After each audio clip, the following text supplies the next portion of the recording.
अभिन्न है, ऐसे हम भी भगवान के अभिन्न अंश हैं। ये सत्य है,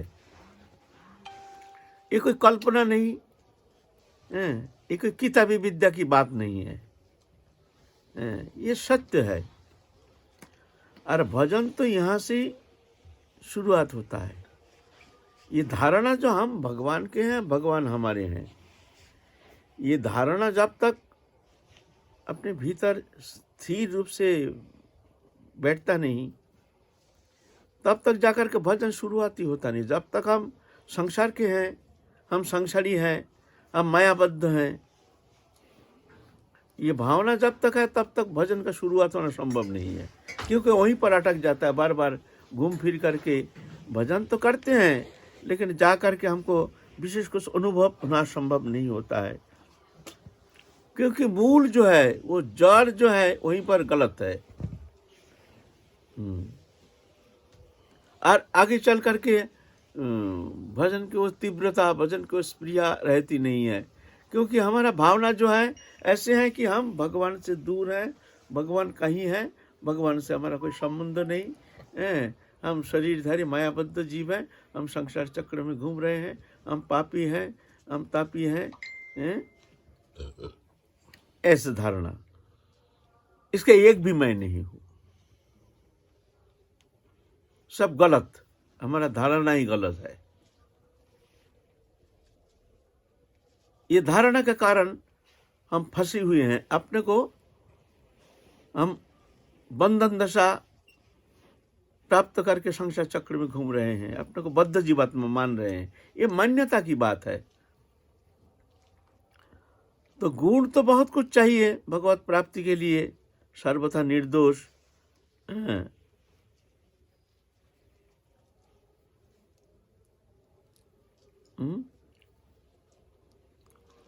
बहुत सारे गुण की आवश्यकता है। कृपालु, अकृत, द्रोह, सत्य, सार, सम, निर्दोष, बदान्नो, मृदु आदि कितना सद्गुण राशि है।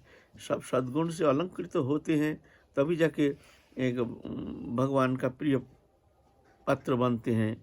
वास्तव में ऐसा नहीं है, हम सर्वथा निर्दोष हैं।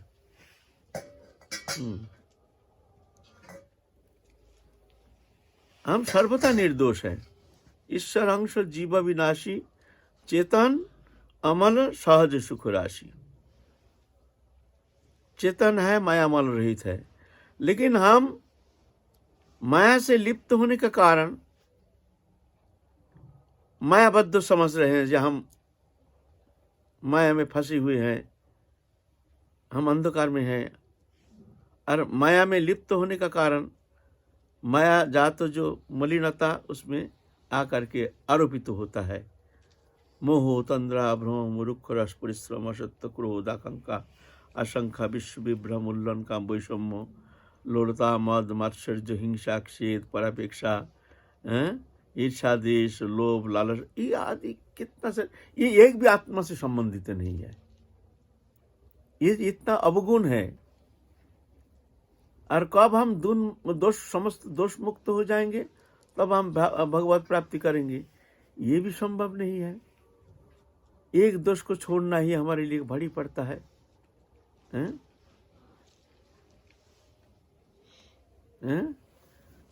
तो ना, पहले ये भावना का परिवर्तन होना चाहिए, है ना। तो तुलसीदास जी कहते हैं, सच बोलो, दीन रहो, छोड़ो पर धन की आस, ऐसा हरि ना मिले तो जामिन तुलसीदास। तो इस विषय में हम लोग आलोचना कर चुके हैं पहले, पुनरावृत्ति की आवश्यकता नहीं। सच बोलो, दीन रहो, तो सत्य में सब आ जाता है, सब धर्म आ जाता है, सब सद्गुण आ जाता है। फिर दीन रहो, दीनता के अंदर समस्त अवगुण की निवृत्ति हो जाती है। जहां दीनता आ गई एक बार हृदय में, तो मान लो समस्त अवगुण वह संपूर्ण रूप से अपसारित हो जाता है। दीनता के अंदर, दीनता रूपी एक बार आ गया सद्गुण अपने अंदर अनुप्रवेश हो गया, तो मान लो बस मंजिल ज़्यादा दूर है नहीं। लेकिन ये बहुत कठिन बात है। दीनता लाना बहुत, भजन करना सहज है, लेकिन अपने को दीनहीन मानना ये सहज नहीं है। ये तो एकमात्र भगवत कृपा से, भगवान जब कृपा करते हैं, जब भक्ति देवी कृपा करके जिस हृदय में अनुप्रविष्ट होते हैं, बस वही सिर्फ सच्चा दीन हो सकते हैं। वो ठीक जान जाते हैं जो सब संसार में जितना दिख रहे हैं सब भगवत स्वरूप है, भगवान की विस्तार है, दृश्यमान जागतिक वस्तु है, भगवान का है। तो जान करके वो मस्तक अवनमित करके सबको प्रणाम करते हैं, सबको प्रणाम करते हैं। अथमांग सर्वभूतेषु भूतात्मनां कृतालयम् अर्हय दान मानव्यम मत्री अभिन्न चक्षुषा। ये भाव आने से फिर जाके किसका दोष देखेंगे, किससे लड़ाई करेंगे, किससे हिंसा करेंगे? ये तो सब अज्ञानता के कारण, हीन भावना के कारण, अपने अंदर अहंकार के कारण ये सब अवगुण आके हाजिर हो जाता है।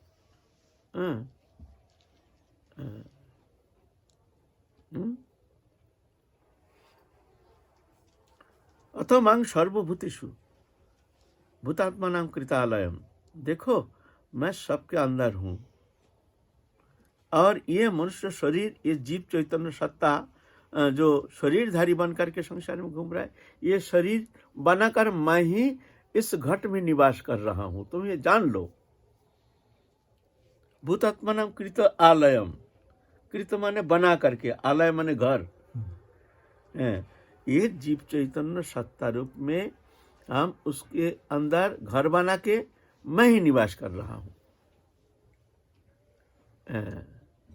तो ऐसे तुम्हारी बुद्धि एक बार हो जाएगी तो सब में प्रभु है, घट घट वासी है, वो अविनाशी। तो जाके राग देश हिंसा ये रहेगा ही नहीं। सब जगह प्रेम क्यों? सब प्रभु हैं घट घट में। तो प्रेम तो ऑटोमेटिक होगा ना। अरे हमारे प्रभु है, सबके भीतर है, तो प्रेम होगा क्यों नहीं? प्रेम तो बनाने का जरूर आवश्यकता नहीं, सबको अच्छा लगेगा। कुत्ता, बिल्ली, पशु पक्षी, कीट पतंग, हा हमारे प्रभु सब घट घट में निवास कर रहे हैं, देखो उनके विस्तार। तो प्रेम उस समय एक कुंज में सीमित नहीं रहता है, वो प्रेम व्यापक हो जाता है। अनुपरोमन में वो प्रेम जा करके विभावित हो करके साधक को एकदम तन्मय कर देते हैं, तल्लीन कर देते हैं। अनुपरमन में प्रेम उपलब्धि करते हैं, जो सब भगवानमय है। ये नहीं जो प्रेम एक कुंज में ही सीमित है। हम लोग जानते हैं प्रेम माने राधा कृष्ण के प्रेम, और वहाँ कुंज में जाकर के कुंज सेवा, यही प्रेम है, यही प्रेम की परिभाषा है। वास्तव में वही तो व्याप्त है ना, तो अलग नहीं, तो उन्हीं का ही विस्तार है, और सब घट में वही निवास कर रहे हैं। परमात्मा रूप में सब घट में निवास कर रहे हैं। ये भावना होने से तुम्हारा अंदर राग देश कहाँ रहेगा? लेकिन हम तो ऐसा नहीं देखते हैं, हम तो देखते हैं फिगार को देखते हैं, फिगार, शरीर। कुत्ता, जैसे कुम्हार नाना प्रकार मूर्ति बनाता है मिट्टी से, कुत्ता, बिल्ली, नाना प्रकार, ऐसा ही माया ने एक शरीर दे दिया, उसमें आत्मा चेतन सत्ता जा करके फिगर बन गया। लेकिन वो शरीर तो अलग है और वो अलग है। लेकिन आप फिगर को देखते हैं, कुत्ता है, ये बिल्ली है, ये ऐसा है, ये कीट है, ये मकोड़ा है, गधा है, घोड़ा है, ऐसा देखते हैं। लेकिन देखो उसका अंदर देखो कौन है, उसका क्रिया को मत देखो। अथमांग सर्वभूतेषु भूतात्मनां कृतालयम् अर्हय दान मानभ्याम मत्री अभिन्न चक्षुषा। दान मान उपहार के द्वारा सामर्थ्य अनुसार, सामर्थ्य अनुसार दान मान उपहार। एक तो पशु है, उसको तुम दान मान उपहार कैसे दोगे? ना उसको ऐसा नहीं मनुष्य जैसे घर में बुला करके आसन दे करके उससे अच्छी तरह से खिलाना पिलाना, ऐसे नहीं। उसको 2 रोटी लो, बड़े आदर के साथ, जानो इसके अंदर वो हमारे प्रभु निवास कर रहे हैं, लेकर के बाहर लेकर के इसे डंडा दिखाओ, जैसे भीतर प्रवेश ना करे, लेकिन भीतर में हिंसा नहीं रखना। जन्नत ये तो अबोध है, मायाबद्ध जीवात्मा है। आदर के साथ बाहर जाके 2 रोटी दे दो, ये दान मान हो गया तुम्हारा। पात्रता के अनुसार दान मान होता है ना। लेकिन भीतर में ये भावना रखनी चाहिए, जे सब में हमारे प्रभु निवास कर रहे हैं, उन्हीं का ही प्रकाश है। मया ततमिदं सर्वं जगत अव्यक्त मूर्तिना, अव्यक्त रूप में मैं समस्त जगत चराचर व्याप्त हूँ। तो वो प्रेम अगर छठा मिल जाए तो क्या उसके अंदर राग द्वेष हिंसा ये सब रह सकता है? लोभ लालसा ये तो मायाबद्ध जीव के लिए संसारी वस्तु में आसक्त होने का कारण ये लोभ लालसा। जब भगवान में उसका मन लग जाता है तो लोभ लालसा कहाँ से? सब समाप्त हो जाएगा। मोह कहाँ से आया? मोह तो अज्ञानता के कारण, शरीर धर्मी होने का कारण मोह पैदा हुआ है। कश्य के पतिपुत्राद्य मोह ये वही कारणम। कौन किसका स्त्री पति पुत्र कौन है? कोई किसी का नहीं है। मोह ही एकमात्र कारण। ये मोह कब जाएगा? जब ये भगवान में तुम्हारा ये बुद्धि होगी जी प्रभु से ही हमारा नित्य संबंध है, था है रहेगा, अविच्छिन्न अखंड संबंध हो। तुम मानो या ना मानो इसमें कुछ फर्क नहीं पड़ता है, इसमें कोई फर्क नहीं पड़ता है। हम मानते नहीं है तुम्हारे बात, तो इसमें भगवान से जो हमारा संबंध है ना उसका कोई फर्क नहीं पड़ता है। संबंध उतना ही है। फर्क इतना है तुम अपने को वंचित करके दुखमय संसार सागर में गोता लगाने के लिए तैयारी कर रहे हो अनादिकाल के लिए। फिर जाओ 84 लाख जोनि में भ्रमण करते रहो, भ्रमण। जब तक तुम्हारी ये बुद्धि नहीं होगी, तुम्हारी ये बुद्धि जब नहीं बदलेगी, तब तक जा करके तुमको संसार चक्र में घूमना पड़ेगा। बुद्धि के जब परिवर्तन हो जाएगी, जो एकमात्र ठाकुर जी ही हमारा निजी धन है, परधन और निजी धन ना। तो मैं हूं चेतन भगवान का अंश, मैं शरीर नहीं, शरीर संबंधी वस्तु मेरा नहीं। ये सत्य है, तो मानो या ना मानो। तो ठाकुर जी से हमारा नित्य संबंध था है रहेगा। ये बोध हो गया तो मान लो भजन का बार आना तो तुम तो रास्ता निकाल के तुम आगे निकल गए। ये एक भावना, ये भावना कहाँ? भावना की विकास होनी चाहिए, ऐसे परिवर्तन होना चाहिए। भावना का परिवर्तन नहीं, क्रिया की परिवर्तन। क्रिया कर रहे हैं, जप तप आराधना सब कर रहे हैं, तीर्थ पर्यटन जा रहे हैं, मंदिर जा रहे हैं, लेकिन भावना का कोई परिवर्तन नहीं। भावना वही स्त्री पुत्र परिवार कुटुंब लेकर के उसी में ही हम लिप्त हैं, उसी में ही आनंद है और ही सत्य है। स्त्री पुत्र कुटुंब परिवार से ही हमारे नित्य संबंध है, जिस कारण हमारा ये भावना में परिवर्तन आना संभव नहीं होता है। तो ये सत्य को तुम पहले आश्रय करो, धारण करो, मन में निश्चय कर लो, फिर भजन करो, देखना भजन सरल हो जाएगा। तो छोड़ो परधन की आस। परधन माने जो वस्तु हमारा नहीं है, दूसरा का वस्तु तुम जब अपनाओगे तो वहां तो अशांति हो ही जाएगी। मान लो किसी ने तुम्हारे पास कुछ रुपया रखा है, तुमने भूल गया उसको अपना लिया, जी हमारा पैसा है या हमको देना नहीं है, तो उससे तो लड़ाई हो ही जाएगा, वो तो छीन लेंगे तुमसे, है ना। दूसरे का वस्तु तुमने अपना लिया तो दुख तो पाना ही पड़ेगा। किसी ने धन रख दिया, किसी ने गहना रख दिया, जो भैया हमारे गहना है, रखने का जगह नहीं, तुम्हारा अलमारी में रख दो। तुमने रख दिया, रख करके उसके प्रति अपनापन हो गया, ये भाई गहना देना नहीं है, भूल ही गया, मान ली गहना ही हमारा है, तो पराया धन हो तो लेगा ही। तो ऐसे ही दृश्यमान जागतिक वस्तु पदार्थ, इससे हमारा आत्मिक संबंध नहीं है, यह है पराया धन। मैं हूं चेतन आनंदमय नित्य सत्य सनातन शुद्ध बुद्ध, भगवान का अंश। तो भगवान से हमारा नित्य संबंध होने का कारण भगवान ही है एकमात्र हमारा निजी धन। निजी धन, निजी संपत्ति। और जागतिक दृश्यमान जो वस्तु है ये कभी निजी हो नहीं सकता है, क्योंकि इससे हमारा संबंध था नहीं, है नहीं, होगा नहीं, होता नहीं, हो नहीं सकता है। ये दुख का कारण क्या होता है? पराया धन। हम पराया को अपना लिया, आपने को पराया कर दिया, हो गया बंधन। बंधन का, संसार बंधन का मूल जड़ कहाँ है? क्यों हम संसार चक्र में दुखी होकर घूम रहे हैं? क्यों हमारा मन जानते हुए भी भगवत चरण में लग नहीं रहा है? सुनते हैं लेकिन वो स्थायी नहीं होती है। हमने अपना को पराया कर दिया और पराया को अपना लिया। पराया धन, ये शरीर तक पराया धन भगवान ने दिया तुमको, माया से, माया के द्वारा रचना करके तुमको एक शरीर दे दिया, तुम निवास करो इसमें, और इसके द्वारा तुम साधन करके संसार सागर से पार हो जाओ। तुमको बड़ी कृपा करके प्रदान किए हैं। इससे तुम्हारा आत्मा का जो बंधन, अनंत काल जो तुम माया चक्र में घूम रहे हो, माया के साथ जो तुम्हारा तदात्मता, तुम्हारे जो स्वरूप जो है विस्मृति होने का कारण, तुम माया से तदात्मता के कारण तुम संसार चक्र में घूम रहे हो।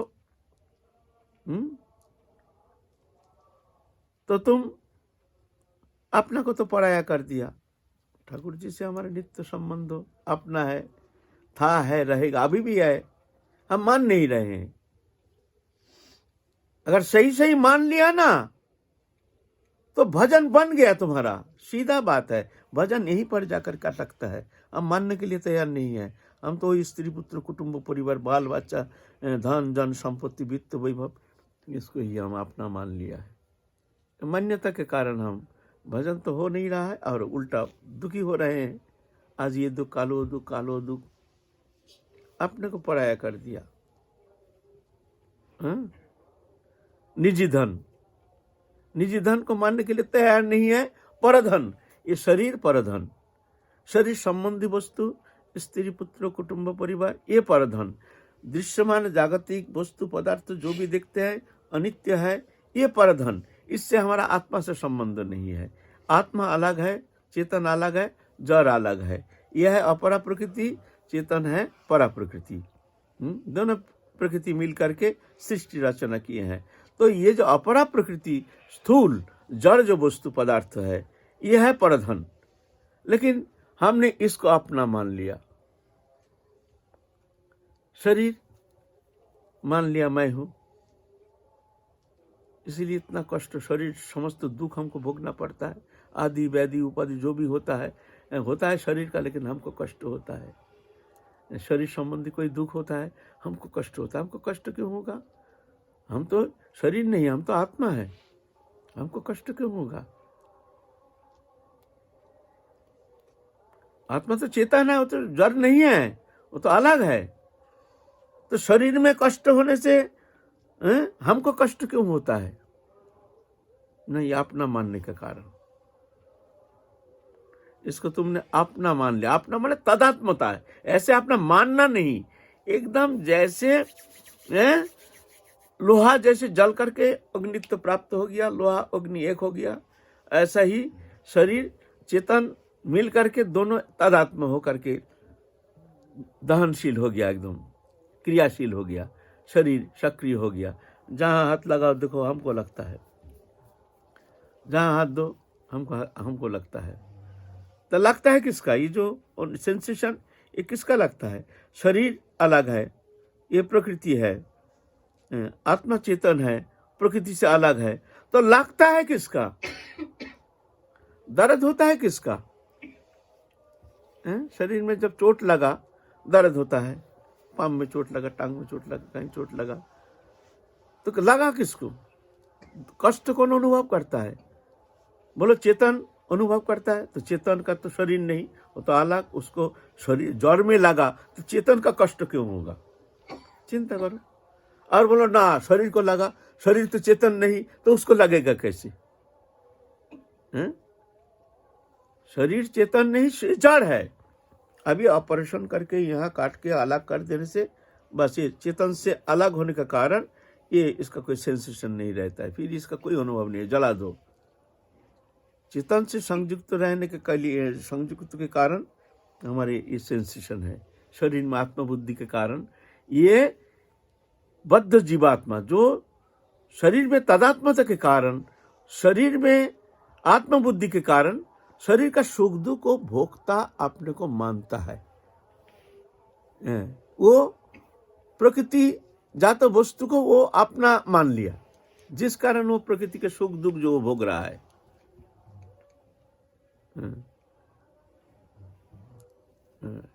कार्य कारण कर्तृत्व हेतु प्रकृति उच्यते, पुरुष सुख दुःखानां भोक्तृत्व हेतु रुच्यते। पुरुष ही भुंक्ते प्रकृतिजान गुणान कारणां गुण संघर्ष सदसज्जनु जन्मसु। कार्य और कर्तृत्व जो हो रहा है हमारे भीतर, ये प्रकृति के अंदर है पराया वस्तु, लेकिन चेतन के बिना निष्क्रिय। जब तक शरीर में है तब तक जब सक्रिय। इसका कर्तृत्व कौन है? प्रकृति माने माया। पुरुष सुख दुःखानां भोक्तृत्व हेतु रुच्यते। और पुरुष जो चेतन है, भगवत अंश जीव अविनाशी, वो इसको अपने को भोक्ता मानता है। जो मैं हूं और जो कर्म हो रहा है मैं कर रहा हूं, ऐसे बुद्धि हो गया, विपरीत बुद्धि। ना वो करता है ना भोगता है। पुरुष ही भुंक्ते प्रकृति जान गुणान। पुरुष माने चेतन सत्ता प्रकृति के गुण समूह, शब्द स्पर्श रूप रस गंध, वो भोग रहा है, भोक्ता मानता है। भोग रहा माने वो मान्यता मात्र। पुरुष ही भुंक्ते प्रकृति जान गुणान। पुरुष प्रकृति के गुण समूह को भोक्ता मानने का कारण सदा सज्जनी जन्मसु। सज्जनी असज्जनी माने मनुष्य जनी, पशु पक्षी इत्यादि जोनि में भ्रमण करता है। मान्यता के कारण, मान्यता हट गया तो सब काम बन गया, है ना।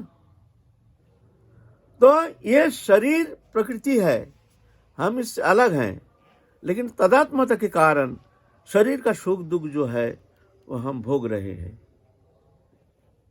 भोक्ता मानने के कारण शरीर संबंधी विषय जो सुख दुख कष्ट आदि है ये हमको भोगना पड़ता है। तो ये शरीर भी पराया धन। छोड़ो परधन की आस, माने ये शरीर का आशा भी नहीं करना, ये धोखाबाज है। ये संसार में अगर हमको, हमारे आत्मा को किसी ने धोखा दिया है, सबसे बड़ा धोखाबाज, सबसे बड़ा दगाबाज, सबसे बड़ा बेईमान, सबसे बड़ा दुश्मन कौन है जानते हैं? शरीर। ये शरीर ही हमको संसार चक्र में घुमा रहा है, हमको पहचान नहीं हो रहा, हम इसको ही अपना स्वरूप मान लिए। ये इस कारण इसके प्रेम में फंस करके बस प्रकृति जात गुण बस उसी में भोक्ता मान करके उसके भोग रहे हैं। ये हमको, शरीर ही हमारा दुश्मन है, क्योंकि शरीर को ही तो हम सुख देते हैं ना, खाते हैं, किसको देते हैं? शरीर को देखते हैं, दुनिया का रंग तमाशा देखते हैं, एकदम आँख के द्वारा देखते हैं, कान के द्वारा दुनिया का वातावरण सब सुनते हैं, गाना बजाना आदि सब, प्रियजन का मीठी वचन मीठी बोली सुनते हैं, अंग के द्वारा प्रियजन का स्पर्शन। तो इसी में फंस करके हम भगवान को भूल करके, हमारा आत्मा को भूल करके, वो प्रेममय पुरुषोत्तम हमारे सबसे प्रियतम निकटतम, उनको भूल करके बस शरीर में हम मोहित होकर के, शरीर में आत्मबुद्धि करके हम संसार चक्र में घूम रहे हैं। तो कारण कौन हुआ? शरीर। सबसे बड़ा दुश्मन ये हमको, सबसे बड़ा धोखाबाज ये शरीर अभी दे रहा है। और जब तक हमारे ये मुग्धता रहेगी तब तक अति हमको धोखा देगा। धोखा से मुक्त होना संभव नहीं है। तो परधन, सबसे बड़ा परधन तो ये शरीर है। परधन, निज धन नहीं, निज धन तो हमारे ठाकुर जी, ये है परधन। छोड़ो परधन की आस। इसकी आशा माने इसके माध्यम से तुम तो भोग विलास, तुम सुख चाहते हो संसार में, और शरीर के संबंध से शरीर संबंधी वस्तु में संबंध हो।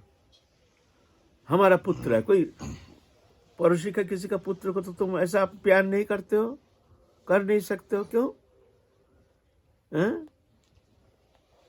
शरीर से संबंधित है, इसलिए शरीर से।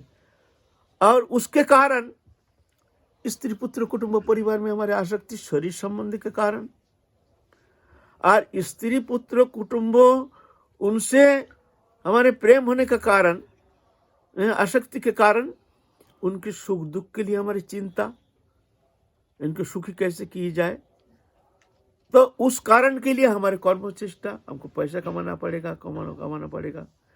पैसा जितना चाहिए उससे हमारे सुख की पूर्ति नहीं होती, तो क्या करना पड़ेगा? तो 2 नंबरी कुछ करते हैं, छल कपट झूठ आदि, ये पाप कर्म करते हैं।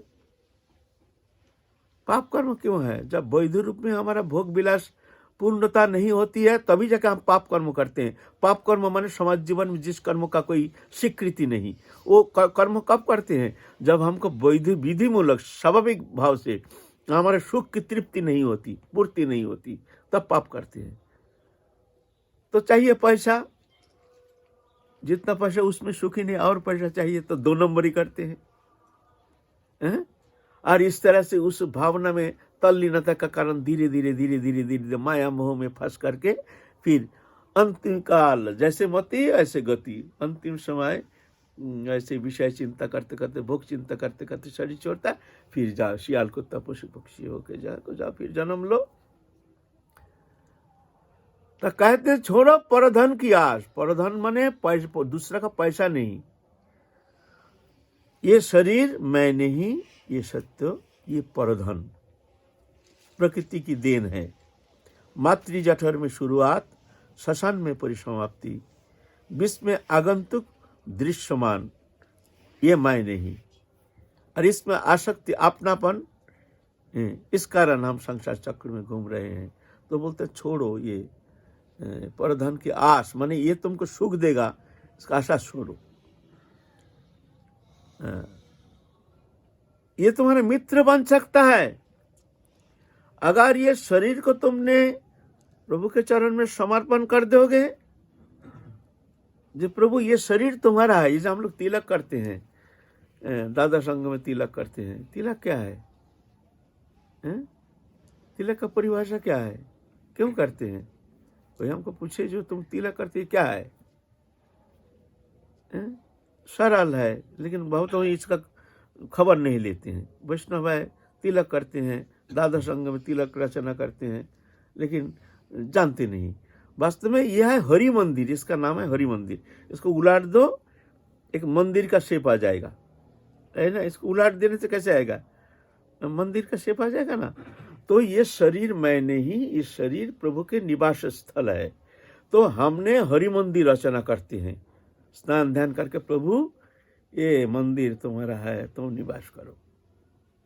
बस हम दास बन के तुम्हारे प्रीति के लिए, तुम्हारी प्रसन्नता के लिए हम कर्म संपादन करेंगे। अपने लिए हमारा कोई कर्म है नहीं, हम तुम्हारे हैं, तुम मेरे हो। जो भी हो रहा है तुम्हारे द्वारा तुम करा रहे हो। तुम्हारी प्रसन्नता ही हमारे ये कर्म चेष्टा का एकमात्र कारण है। ऐसे जान करके हम तिलक मंदिर रचना करते हैं, हरि मंदिर। फिर उसमें हम प्रतिष्ठा करते हैं, प्राण प्रतिष्ठा करते हैं, केशवाय नमो। हे केशव देव, तुम इस मंदिर में निवास करो। नारायण नमो, हे नारायण भगवान, तुम हमारे ये नबी मूल में जो मंदिर है इसमें निवास करो। माधवाय नमो, हृदय गोविंदाय नमो। ऐसे दादा संघ में हम तिलक रचना करके, मंदिर रचना करके भगवान को प्रतिष्ठा करते हैं। ये मंदिर ये हमारे भोग का केंद्र नहीं, ये हमारे जोग का केंद्र बन जाता है। तब जब तक भोग का केंद्र है तब तक बंधन दशा उसको संसार चक्र में ले जाएगा, विवश करके। उसका कोई ज्ञान विवेक विचार कुछ काम नहीं करेगा।